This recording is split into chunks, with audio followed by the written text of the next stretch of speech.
My name is Ilana Brackett.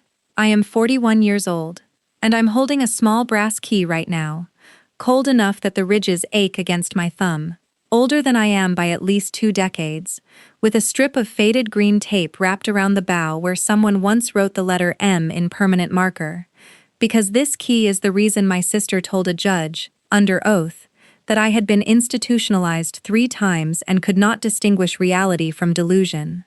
I have handled keys for a living for 18 years. I am a forensic locksmith and certified safe technician. Insurance companies hire me. Estate attorneys hire me. Once, a federal court hired me to open a filing cabinet whose owner had died without leaving the combination. I know the difference between wear caused by a legitimate user and wear caused by someone who has been trying to force the wrong key into the right lock for a very long time.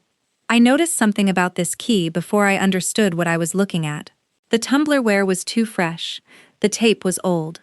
The tape had been peeled back and pressed down again, recently, because the adhesive had picked up a single dark fiber from a wool coat I had not worn since November. I stood in my kitchen holding it. I did not move. I was already counting the days between when the key had last been in my father's desk drawer and the morning my sister Corinne called to tell me our father was refusing to eat.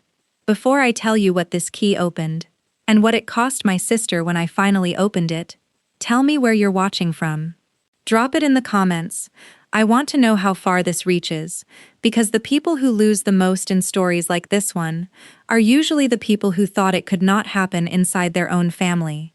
Our father, Desmond Brackett, was a retired civil engineer. He had spent 36 years designing municipal bridges in western Pennsylvania, and he had raised 2 daughters the way he designed load calculations, with a preference for tolerance, redundancy, and the quiet assumption that anything you build well will still need maintenance you never planned for. My mother had died when I was 19. My sister Corinne was 24 then, already married to a dentist named Grant, already living in the kind of house where the light fixtures were selected to match the drawer pulls. She told everyone she was the strong one. She told everyone I was the sensitive one. She told this often enough that some part of me stopped correcting her, because correcting her was exhausting, and her friends nodded whenever she said it. The truth was simpler and less flattering to both of us. I had gone to therapy for 8 months after our mother died. I took a low dose of an antidepressant for 2 years and then stopped. I had never been hospitalized. I had never been diagnosed with anything more dramatic than an adjustment disorder in the year I lost my mother and dropped out of my 2nd semester of engineering school. Corinne knew all of this. She had driven me to 2 of my appointments. She had once told me, in the parking lot of the pharmacy, that she was proud of me for taking care of myself. I remembered her saying it because she was chewing a piece of cinnamon gum, and the smell of it stayed on my jacket for the rest of the day. Our father had built our lives around the assumption that his daughters would look after each other. His will reflected that assumption. When he was diagnosed with early-stage Parkinson's at 72, he began preparing. He redrafted his estate plan through an attorney in Pittsburgh named Harold Vance, a man who had known him for 30 years and who signed his letters with a fountain pen because he claimed digital signatures made him feel dishonest. The estate was not enormous by the standards of the internet. It was substantial by the standards of a retired engineer who had never earned more than $112,000 in a single year. The house in Sewickley was worth about $600,000. There were retirement accounts totaling roughly $900,000. There was a small piece of undeveloped land near Ligonier that my father had bought in the 80s because he believed a person should own something the state could not fully tax. And there was a Mosler floor safe, installed in the basement in 1978, whose contents my father had never fully disclosed to either of us. The safe was opened by a key, not a combination, a key my father wore on a chain around his neck for as long as I could remember, and which he took off only when he showered. The key had a strip of faded green tape wrapped around the bow, with the letter M written in his handwriting, because he had once told me the M stood for my mother, whose name was Miriam, and that whatever was in the safe was intended for both of his daughters to open together, after he was gone. I trusted this arrangement completely. That is the part I have to say out loud, because if I do not say it, I will sound smarter than I was. The irony is that I spent 18 years opening safes for people who had been robbed by their own relatives, and I never once assumed the pattern could apply to me. I told myself my family was different. I told myself my father's careful planning was armor. Turns out careful planning is only armor when the people around you agree to be bound by it. Corinne began managing our father's care 3 years before he died. She lived 20 minutes from the house. I lived in Cleveland, 3.5 hours away. It made sense at the time that she would handle the day-to-day, and I would handle whatever could be done remotely. Insurance appeals, contractor scheduling, the tax return she said she found overwhelming. I visited every other weekend. I called every night at 7. I paid for the physical therapist Corinne said the insurance would not cover. I paid for the stair lift. I paid for the raised toilet seat and the shower bench, and the twice-monthly cleaner who our father embarrassedly admitted he did not want but would not refuse. Corinne told me, over and over, that she was drowning. She told me she had put her own life on hold. She told me Grant was resentful. She told me she had gained 15 pounds from stress eating and could not sleep through the night. Every time she told me these things, I sent another check, took another Friday off, drove another Saturday out to Sewickley to sit with our father while she went to a spa she said her therapist had prescribed. I had postponed my own life so many times that I stopped noticing what I was postponing. I had been engaged, briefly, to a man named Theo. I had ended it because I could not commit to a wedding date when I did not know how long my father had. Theo had asked me, gently, whether I was sure my sister was really doing as much as she claimed. I told him he did not understand my family. He said maybe not. He said maybe he understood mine too well. Our father died on a Tuesday in early February.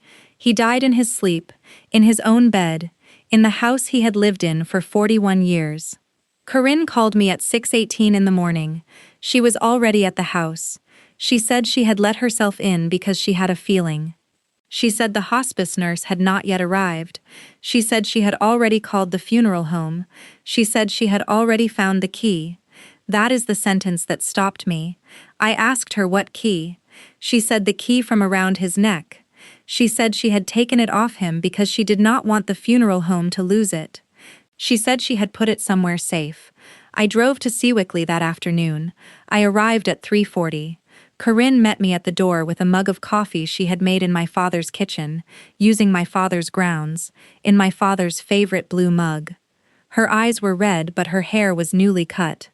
She hugged me for exactly the length of time a sister is expected to hug another sister, and then stepped back to tell me she had already spoken to Harold Vance, and there were some complications with the estate. I asked to see the key.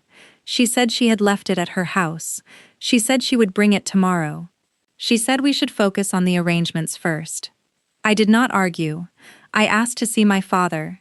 I sat with him for an hour. When I came back downstairs, Corinne was on the phone in the kitchen. She stopped talking when she saw me. She said it was Grant. She said Grant sent his love. I went down to the basement. The Mosler safe was where it had always been, in the corner behind my father's old drafting table, under a canvas dust cover. I lifted the corner of the cover. The safe was closed. The lock plate was clean. The dust pattern on the floor in front of it was not. There were 2 crescent-shaped scuffs on the concrete, each about 8 inches long, roughly a foot apart. The kind of marks that appear when someone kneels in front of a safe for long enough that the toes of their shoes drag against the floor when they shift their weight. The marks were fresh enough that a thin ring of dust had not yet settled back into them. I could smell, very faintly, the cinnamon of a piece of gum. I stood there for a long time. Something inside me went perfectly still. I was already running numbers I had not asked it to run. How long the drive was from Corinne's house. How early she had arrived. How long a person could kneel in front of a locked safe before their knees began to hurt. How many times she might have already tried. I went back upstairs. I told Corinne I would see her in the morning. I got in my car. I drove to a hotel in Coraopolis. I called Harold Vance from the parking lot. Harold picked up on the 3rd ring. He said he had been expecting my call, but not this soon. He said my father had left specific instructions about the safe, sealed in an envelope in his office, to be opened only in the presence of both daughters. He said Corinne had already called him twice that morning, asking whether the safe could be opened by a locksmith if the key could not be located. He said he had told her the will was specific. He said she had not sounded pleased. I asked Harold what was in the safe. He said he did not know the full contents. He said my father had told him it contained the things that matter more than the money. The next morning, I drove back to the house at 7. Corinne was already there. She had let herself in again. She was in the basement, standing in front of the safe, holding the key in her palm. When she heard me on the stairs, she closed her hand around it and turned. She said she had been about to call me. She said she thought we should open it together, right now, before Harold got involved, because Harold was old and would slow everything down. She said the key had been in her purse the whole time, and she was sorry she had forgotten. I asked to see the key. She held it out. I took it. I looked at it under the basement's fluorescent light. The tape was old. The M was in my father's hand. The pattern of the cuts along the blade was correct. But the wear on the shoulders of the key, the small rounded shine that appears when a key is inserted and withdrawn from a lock hundreds of times, was inconsistent. The key my father had worn for 40 years should have shown a specific, symmetrical pattern of wear from the same downward angle. This key showed additional wear along the left shoulder, at a slightly different angle, consistent with recent use in a lock that resisted it. I asked Corinne when she had last opened the safe with our father. She said she had never opened it. She said our father had never let her touch it. I put the key in my pocket. I told her Harold had asked us both to come to his office at 10. I told her I would drive. She did not argue. She could not. She had no idea what she had already told me. In Harold's office, we sat across from him in 2 leather chairs that squeaked whenever either of us shifted. Harold opened the sealed envelope. Inside was a single sheet of paper in my father's handwriting. It said the safe contained his mother's wedding ring, my mother's letters, the original deed to the Ligonier property, and a codicil to his will, dated 14 months before his death. It said the codicil was to be given directly to Harold, unopened, in the presence of both daughters. It said neither daughter was to open the safe alone. Corinne said she understood. Her voice was steady. She was already recalculating. I drove home to Cleveland that evening, with the key in a small padded envelope on the passenger seat. I did not open the safe. I called a colleague of mine named Dev Ramanathan, a forensic locksmith who did contract work for the FBI's Pittsburgh field office. I asked him to examine the key. I asked him to tell me whether it had been used, recently, in a lock other than the one it was cut for. I asked him not to tell anyone I had asked. Dev called me back 3 days later. He said the key had been inserted, repeatedly, into a lock whose pin heights were close to, but not identical to the original. He said the shoulder wear pattern showed at least 40 separate attempted insertions in the past 90 days. He said the small fiber caught in the tape adhesive matched, under microscope, a common blend of merino wool used in mass-produced women's coats. He said the key had not been used to successfully open its original lock in at least 6 months. He said the tape had been removed and reapplied at least twice. I asked Dev what he thought had happened. He said it looked to him like someone had taken the key, tried it in a duplicate lock or a similar safe, failed to open it, and returned it. He said whoever had done it had also, at some point, taken the key to a locksmith to have a duplicate made. He said he could tell because there was a very faint mark on the blade, consistent with the clamp of a key-cutting machine. I sat in my apartment that night and made a list. Every check I had written for our father's care, every contractor Corinne had recommended, every bill she had said was too complicated for her to handle.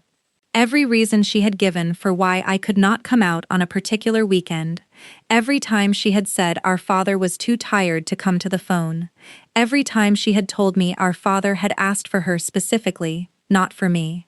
I called Harold Vance the next morning. I told him what Dev had found.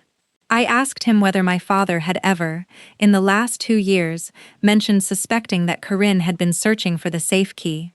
Harold was quiet for a long time, then he said my father had come to see him in October, 14 months before his death, to add a codicil. He said my father had told him, in that meeting, that he had begun to notice things missing from his desk drawer and returned in the wrong position. He said my father had told him he did not want to accuse anyone yet, but that he was making changes to be safe. Harold said the codicil in the safe was one of those changes. I asked Harold whether Corinne had ever contacted him directly, without my knowledge. He said she had. 6 times in the past year. She had asked repeatedly about the process for opening the safe, the legal weight of the codicil, and whether a court could compel a locksmith to open a safe over a family member's objection. I asked him one more question. I asked him whether he had ever met Corinne's attorney, a man she had mentioned in passing named Bram Halstead. Harold said he had not met him personally.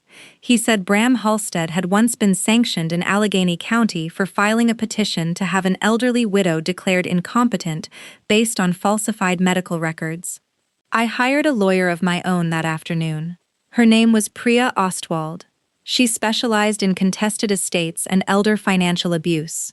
She was 56 years old, and she wore reading glasses on a beaded chain her granddaughter had made her. She read my file for 2 hours in silence. Then she looked up and told me my sister was going to file a petition to have me removed as co-executor before the safe was opened, and that she was probably going to allege I was mentally unstable to do it. She was right. Corinne filed the petition 11 days later. It alleged that I had been hospitalized psychiatrically 3 times in my 20s, that I was currently taking multiple psychiatric medications, that I had a history of paranoid ideation about family members, and that I had recently accused my own sister of stealing from our dying father. It requested that I be removed as co-executor, and that Corinne be granted sole authority to inventory and distribute the contents of the estate, including the safe. None of it was true. I had never been hospitalized. I had not taken any medication in 15 years. The paranoid ideation was documented as a single sentence in a therapist's note from 2004, in which I had said I sometimes felt my sister competed with me for our mother's attention. That sentence had been extracted, reframed, and attached to an affidavit signed by a psychiatrist named Dr. Wynne Corrigan, who claimed to have reviewed my records in a family consultation. I had never met Dr. Wynne Corrigan. Priya subpoenaed his billing records. His evaluation had been paid for by an LLC called Halstead Advisory Group. The same LLC had received 4 wire transfers from Corinne's personal account in the 6 months before our father's death, totaling $22,000. The hearing was held on a Thursday morning in April, in courtroom 4C of the Allegheny County Court of Common Pleas. Corinne wore a gray dress and her hair pulled back. Grant sat behind her in the gallery. Bram Halstead sat beside her at the petitioner's table, with the confident posture of a man who had done this before. Corinne testified first. She spoke softly. She said she loved me. She said she had watched me struggle for 20 years. She said our father had confided in her, in his final months, that he was worried about my ability to manage my share of the estate. She said she had made the difficult decision to seek intervention because she wanted to protect me. She used the phrase mentally ill 3 times. She used the phrase not stable enough twice. She never once looked at me directly. Dr. Corrigan testified next. He spoke about persistent patterns of grandiosity and suspicion. He said my career choice, forensic locksmithing, was, in his professional view, consistent with a preoccupation with control and access. He said he had reviewed records provided to him by the family. He never named the records. Priya cross-examined him for 41 minutes. She asked whether he had ever met me. He had not. She asked whether he had reviewed records directly from any treating clinician. He had not. She asked who had provided the records he did review. He said the family attorney. She asked whether he had verified the authenticity of any of them. He said he had relied on the good faith of the family. She asked how his evaluation had been paid for. He said through Halstead Advisory Group. She asked whether he knew who owned Halstead Advisory Group. He said he did not. Priya then produced the state licensing complaint that had been filed against Dr. Corrigan in 2019 for a nearly identical arrangement in a different family estate case. The complaint had been settled with a private reprimand. Dr. Corrigan's face went the color of paper. I was called to the stand. Corinne watched me walk to the front of the courtroom, the way she had watched me walk into every room since I was 7. Priya asked me to state my full name and profession. I did. Priya asked me to describe, briefly, what a forensic locksmith does. I did. Priya then produced the small padded envelope. She asked me to identify the object inside. I opened it. I set the key on the ledge in front of the witness stand. The green tape caught the light. I said it was the key to my father's safe. I said it had been worn by him for approximately 40 years. I said it showed physical evidence of having been used, recently, in an attempt to open a lock other than its own. Priya then submitted Dev Ramanathan's forensic report into evidence. She submitted the microscope photographs. She submitted the wire transfer records from Corinne's personal account to Halstead Advisory Group. She submitted the 6 unauthorized communications between Corinne and Harold Vance regarding the safe. She submitted my medical records, the actual ones, subpoenaed from the actual clinicians, which showed no hospitalizations, no current medications, and no history of paranoid ideation about anyone. Bram Halstead rose to object. The judge, whose name was the Honorable Estelle Marchetti, held up one hand and told him to sit down. Then Judge Marchetti asked Corinne the question that ended the hearing. She asked Corinne, in a voice that was neither warm nor cold, whether Corinne could explain to the court how the key to her father's safe had come to show forensic evidence of 40 separate unauthorized insertion attempts, when Corinne had testified under oath, 16 minutes earlier, that she had never handled the key until the morning of her father's death. Corinne opened her mouth. She closed it. She opened it again. She said she must have been mistaken about the timeline. She said she had briefly held the key once, years ago, when she was helping her father with something. She said she could not remember exactly when. Judge Marchetti asked her whether she had ever had a copy made. Corinne said no. Judge Marchetti asked whether she was certain of that answer. Corinne looked at Bram Halstead. Bram Halstead looked at the table. Corinne said she wished to consult with her attorney. Judge Marchetti said the record already reflected her answer. The petition was dismissed with prejudice that afternoon. Corinne was ordered to pay my legal fees. The forensic evidence, the fabricated psychiatric evaluation, and the wire transfers to Halstead Advisory Group were referred to the Allegheny County District Attorney's Office for review. Dr. Corrigan's license was suspended within 6 weeks. Bram Halstead was disbarred within 11 months, after 2 additional complaints surfaced from other families. I stood in the courthouse hallway afterward, holding the key in my closed hand. The teeth cut into my palm. Corinne walked past me without speaking. Grant did not follow her. He stopped, 3 feet from me, and said quietly that he had not known about any of it. He said he was going home to think. He said he was sorry. He looked as though he meant it, and as though the meaning was already too late for both of us. I did not answer him. I watched him leave. 3 months later, he filed for divorce. 6 months after that, he wrote me a letter apologizing more fully. A real apology, admitting what he had suspected and chosen not to ask about. I read it twice. I did not write back. I did not throw it away either. It sits, still, in the drawer of my desk.